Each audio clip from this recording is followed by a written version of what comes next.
भूखा है कोई, मेरे भगवान आए हैं आज, हमारे यहाँ साक्षात प्रसाद आरोगेंगे दरिद्र के रूप में। कहीं कोई भी सेवा का अवसर मिले, धन के द्वारा, तन के द्वारा, मन के द्वारा, हम सबकी सेवा करें, पर चाह पलट करके ना करें। क्यों हमको धन्यवाद बोले या बहुत हमारी बड़ाई करे, तो वो दान सबसे श्रेष्ठ होता है। जो यहाँ ये नहीं लिखा किसको दिया जाए, किसी को भी, पशु पक्षी बीमार है या किसी को भी आवश्यकता है और हम देते हैं तो ऐसे दे कि हमको दोबारा उससे कोई चाह ना हो कि लौट कर हमको धन्यवाद भी बोल दे। अगर ऐसा दान दिया जाए तो भगवान की प्राप्ति का हेतु होता है। सच्चा जीवन किसका है? जो केवल भगवान के लिए जीता है, सच्चा जीवन उसी का है। महान जीवन उसी का है जिसने केवल भगवान के लिए अपने जीवन को समर्पित कर दिया। केवल रात दिन भगवान का नाम जप करना, भगवान की सेवा करना, भगवान के भरोसे पड़े रहना, केवल भगवान। सच्चा जीवन उसी का, बिल्कुल संशय शून्य भगवत प्राप्ति। कोई संबंध नहीं, किसी से राग नहीं, कोई कार्य नहीं, बस एकमात्र भगवान, तो सच्चा जीवन। सच्चा मरण किसका है? उसी का जो मौत के बाद फिर जन्म न ले, ऐसा मरे कि मरना महोत्सव हो जाए। भगवान का नाम जप करते हुए, भगवान का ध्यान करते हुए मरा, अब वो आवागमन मुक्त हो गया। सच्ची मौत उसी की जो मरने के बाद दोबारा मरना ना पड़े, हो गया काम। वो तभी होगा जब जीवन भर भजन किया है, तभी अंतिम समय भगवान का स्मरण, भगवान का ध्यान आएगा। सच्चा भोग क्या है? जो भोग की आसक्ति को मिटा दे, भोगासक्ति मिटा दे, वही भोग। तो भोग क्या करे? जहां तुम्हें जो प्रिय भोग लगे वो भगवान को अर्पित कर दो। भगवान को अर्पित करने से उसका भोगापन खत्म हो जाएगा। जैसे कोई भी भोग है, ये तो खाने पीने का भोग है, अगर और इंद्रियों के भोग हैं तो पहले भगवान को प्रणाम करो और हे भगवान, अधर्मयुक्त भोग भोगना नहीं है, धर्मयुक्त भोग भोगने के पहले भगवान से प्रार्थना करो, प्रभु मैं ऐसी फिसलन में जा रहा हूं जहां से खड़े हो जाना बड़ा मुश्किल है, हे नाथ अब ये गृहस्थ धर्म है, भगवान आपके द्वारा बनाया हुआ ये धर्म है, इसमें भोगों में जाना ही पड़ेगा, नाथ मुझे सामर्थ्य दो कि ये भोगाशक्ति मिट जाए और आपकी आसक्ति हो जाए। मैं आसक्त मना पार्थ, मेरे में आसक्त मन वाला बन जा।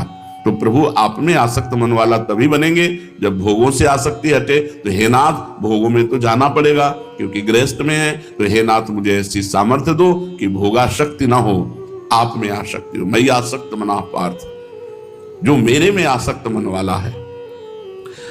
सच्चा त्याग किसे कहते हैं?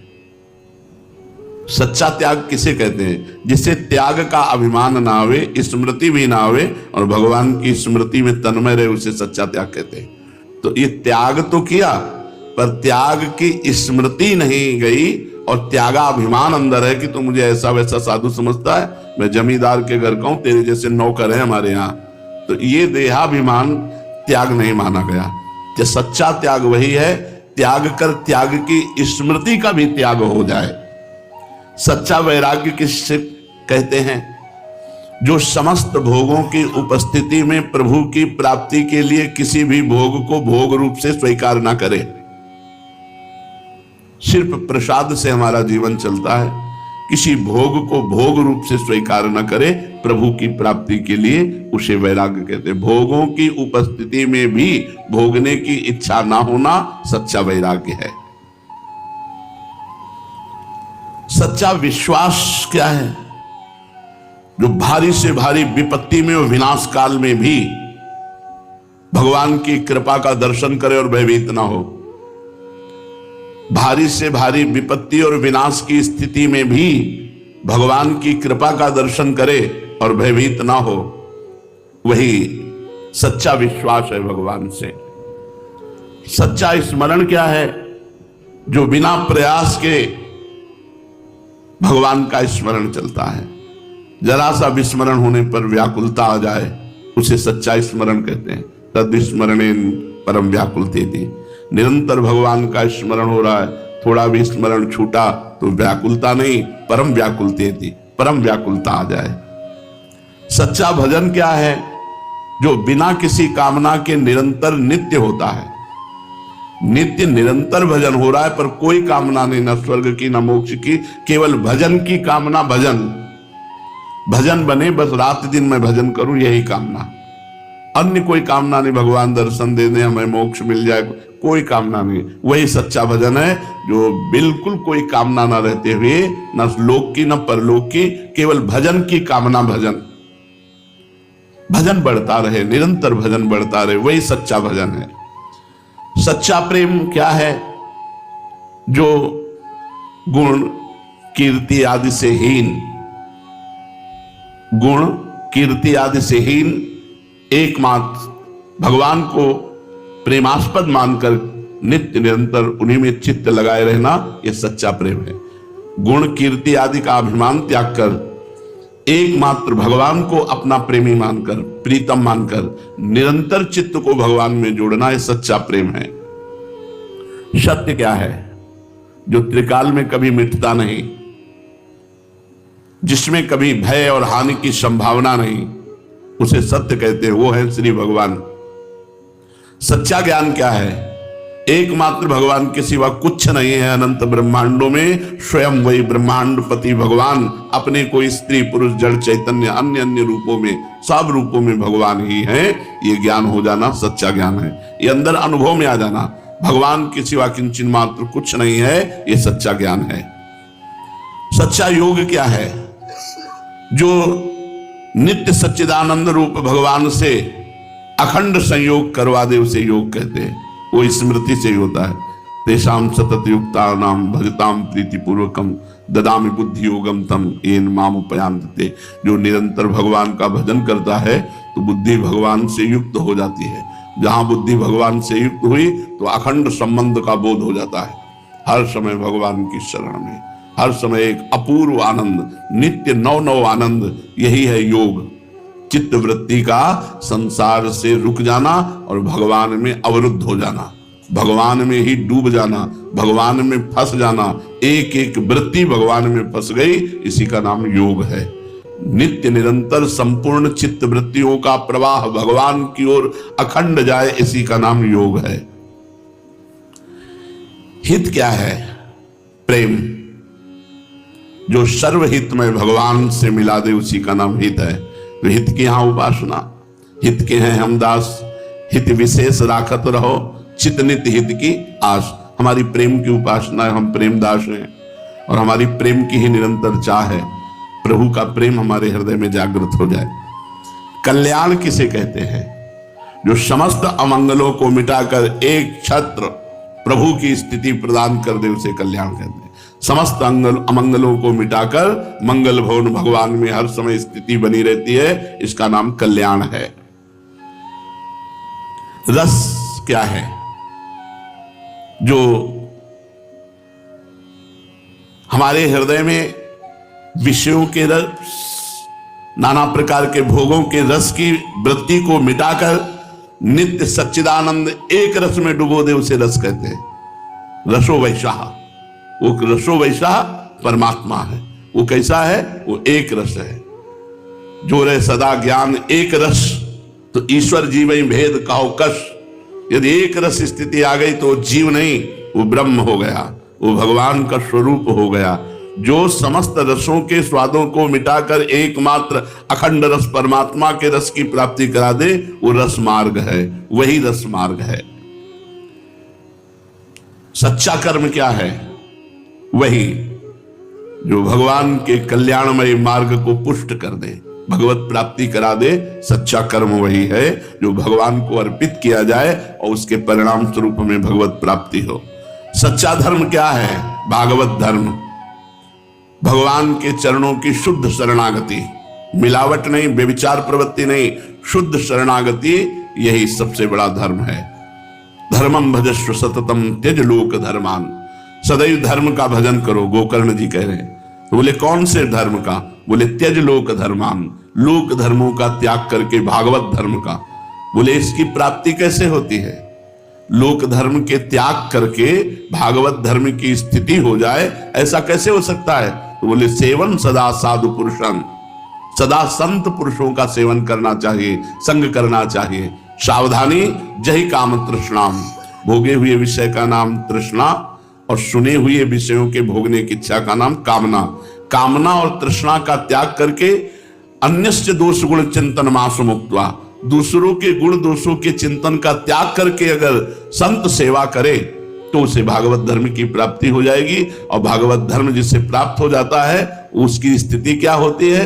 बोले सेवा कथा रसमोह नितराम पिबत्वम। वो भगवान की सेवा में, भगवत भाव से समाज की सेवा में और भगवान की कथा सुनने कहने में मस्त रहता है। इसलिए सच्चा धर्म वही है जो भगवान में स्थित कर दे, अर्थात भागवत धर्म। सावई पुंसाम परो धर्मो यतो भक्ति अधोक्षजे। अधोक्षज भगवान श्री कृष्ण के चरणों में अहेतु की भक्ति हो, बाधा रहित भक्ति हो, वही धर्म है। सच्चा धर्म क्या है? जो संत सेवा में, भगवंत सेवा में अर्पित किया जाता है। सो धन धन्य प्रथम गति जाकी। धन्य हो गया वो धन जो संत सेवा और भगवत सेवा में अर्पित कर दिया गया, वही धन धन्य है, नहीं तो व्यर्थ है। जैसे वैश्यागमन, नृत्य विलास आदि सांसारिक, मदिरापान, मांस भक्षण, ये दुर्गति प्रदान करने वाला धन है। गौ सेवा, संत सेवा, भगवंत सेवा, समाज सेवा निष्काम से, ये सदगति प्रदान करने वाला धन है। तो धन धन्य वही है जो संत सेवा में लगे, भगवंत सेवा में। पहले संत सेवा लिखा फिर भगवंत सेवा, क्यों? पहले भगवंत सेवा लिखनी चाहिए। भगवंत सेवा अपने आप हो जाती है यदि संत सेवा करते हैं। जैसे गर्भस्थ शिशु को पोषण करना हो तो मां को अच्छे अच्छे पदार्थ पवा दो तो गर्भस्थ शिशु पुष्ट हो जाएगा। तो भगवान है संत के गर्भस्थ शिशु और संत है मां, तो संत रूपी मां को पवा दो तो भगवान जो गर्भस्थ शिशु है वो पुष्ट हो जाएंगे। तन किसका धन्य है? शरीर उसी का धन्य है जो विश्व रूप भगवान के परोपकार में अपने जीवन को लगा दिया और भजन में लगा दिया। परहित सरिस धर्म नहीं भाई, जो दूसरे की पीड़ा को देखकर उसके मिटाने के लिए अपने तन से सेवा की, जो अपने तन को भजन में, सच्चे आचरण में, बुरे मार्ग से हटाकर चला रहा है, उसी का शरीर धन्य है। नहीं तो जीवित मुर्दा है वो, जो केवल वासनाओं का कीड़ा बना हुआ है। जिन हरि भगत हृदय नहीं आनी, जीवित सब समानते प्राणी। वो मुर्दे के समान शरीर है जो परोपकार नहीं करता, जो भजन नहीं करता, केवल भोगों में लगा रहता है। सच्चा मन क्या है? सावई मनः कृष्ण पदारविंदयो। जो मन भगवान के चरणों में लगता है, भगवान के स्मरण में लगता है, वही मन धन्य है, वही सच्चा मन है। जो भोगों में लगता है वो अधर्म युक्त है, वो गंदा मन है, मलिन मन है। निर्मल मन वही है, सच्चा मन वही है जो भगवान के चरणों में लगता है, निरंतर नाम जप में लगता है। सच्चा मित्र कौन है? कुपंथ निवार सुपंथ चलावा।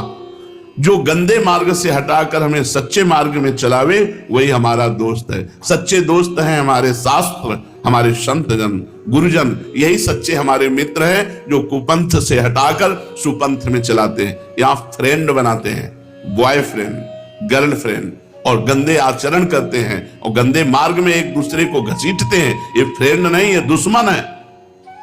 जो हमारे सदाचार को, पवित्रता को, हमारी इंद्रिय जितेंद्रियता को नष्ट कर दे, इंद्रियों को गंदा कर दे, वो हमारे मित्र नहीं, वो शत्रु है। और शत्रु बर्ताव करते हैं, आगे चलकर होने लगता है शत्रु बर्ताव, क्योंकि ये मित्रता अपवित्र है। अपवित्र मित्रता का परिणाम अमंगल होता है और पवित्र मित्रता का परिणाम मंगल होता है। मित्र बनाओ लेकिन शोषण मत करो, गंदे आचरण मत करो। मित्र वही जो कुपथ से हटाकर सुपथ में लगा दे और विपत्ति में विशेष प्रेम करे, उसे मित्र कहते हैं। ऐसे मित्र संत हैं, ऐसे मित्र भगवान हैं, ऐसे मित्र भक्त हैं और संसार में नहीं। मंत्र क्या है? जो भगवान के लीला रहस्यों को प्रकाशित कर दे। कल्याण और मोक्ष तो नाम से भी मिल जाएगा, लेकिन जैसे निज मंत्र है, अब ये निकुंज की लीला का नित्य निरंतर अवगाहन करने के लिए बीज मंत्र है। बिना इसके निकुंज की दिव्य लीलाओं का स्फुरण नहीं हो। एक एक पद महाअमृत भरा हुआ है, एक एक पद में महाअमृत भरा हुआ है। जब वो शोभा जो पदों में भरी है, वो जो लीला पदों में है, वो जरा जरा सी भी अगर स्फुरण में आने लगे तो बस मन गुप्त हो जाता, किसी से बात करने का मन नहीं होता एक एक पद में। हाँ, बन की लीला लाल ही भावे, बन की लीला लाल ही भावे, पत्र प्रसून बीच प्रतिबिंब ही। जिधर देख रहे हैं लालजू, आज वृंदावन की कुंज ने एक विचित्र लीला की। लालजू जिधर देख रहे हैं पत्र प्रसून बीच प्रतिबिंब ही, प्रिया ही प्रिया, प्रिया ही प्रिया दिखाई दे रही। कैसा कुंज! अब आप भावना में हर लता तेजोमयी पत्र धारण है। नख सिख प्रिया जनावे, जिधर देख रहे नख से सिख तक प्रिया, और नख से सिख तक प्रिया जनाने का मतलब नख सिख लो अंग अंग माधुरी, मोहे श्याम धनी ब्रज नव तरुणी, कदम्ब मुकुट मणि श्यामा जुआजू बनी। जिधर देख रहे हैं लालजू, हर पत्ते में हर पुष्प में नख सिख प्रिया ही प्रिया दिखाई दे रही। भावना में देखो, संपूर्ण कुंज इस महिमा को प्रकाशित कर रही। एक पत्ते में प्रियाजू की प्रतिबिंब बड़ा, उस प्रतिबिंब का उस फूल पे, उस फूल का उस पत्ते पे, उस पत्ते से उस पर, पूरा कुंज प्रिया में। नख सिख प्रिया ही जनावे, बन की लीला लाल ही भावे। मेरी प्रियाजू दौड़कर आलिंगन किया तो पत्ते का आलिंगन हो। सकुच न सकत प्रगट परिरंभन, सखिया हंस दिए। फिर पुष्प का आलिंगन, सखिया हंस दिए। प्रियाजू का आलिंगन हो, कहां है प्रियाजू? सब प्रियाजू ही प्रियाजू। तो जब आलिंगन करते हैं तो पत्र गले में लगता है, आलिंगन करते हैं तो पुष्प गले में लगता है। तो सकुच न सकत अप्रगट परिरंभन। तो लालजू ने युक्ति सोची, प्रियाजू के श्रीअंग में जो गंध है, अब सूंघ करके तब आलिंगन करेंगे। अलीलम पट, तो प्रियाजू दूरी धावे, इस लता से इस लता, इस लता से इस लता। तो अब जहां सूंघते हैं तो प्रियाजू के श्रीअंग की गंध तो फिर गले लगते हैं, तो वो पत्र पुष्पी होता है, प्रियाजू नहीं। अब लालजू बड़े सकुच में हो गए। सकुच न सकत प्रगट परिरंभन, अलीलम पट दूरी धावे, संभ्रम देत कुलक कल कामिनी, रतिरण कलह मचावे। जब निराश होते तो प्रियाजू फिर हंस करके कुलकती हुई, अरे ये प्रियाजू, फिर उधर से उधर प्रिया हुई प्रियाजू। अब क्या करें? उल्टी सबे समुझ नैनन में, अब प्रियाजू की चरण रज ली। अंजन रेख बनावे, जैसे हित हरिवंश प्रीति रीति बस, सजनी श्याम का सखी स्वरूप होकर प्रियाजू का दर्शन करे। अंजन लगा करके सखी स्वरूप हुए और प्रियाजू का फिर दर्शन कर रहे हैं। क्योंकि श्याम सुंदर स्वरूप से तो कह रहे हमारी तो नेत्रों में ही ना तो भ्रमर हमारी गति काम करी और ना तो प्रगट में नेत्र काम कर रहे हैं, और सहचरियों को दिखा रहे प्रियाजू, तो इसलिए सजनी श्याम कहा है। बन की लीला, एक एक लीला में घंटों डूबे रहो। ऐसी सुंदर प्रियालाल की झांकी ऐसी। तो सच्चा मंत्र वही जो नित्य लीला में प्रवेश करा दे।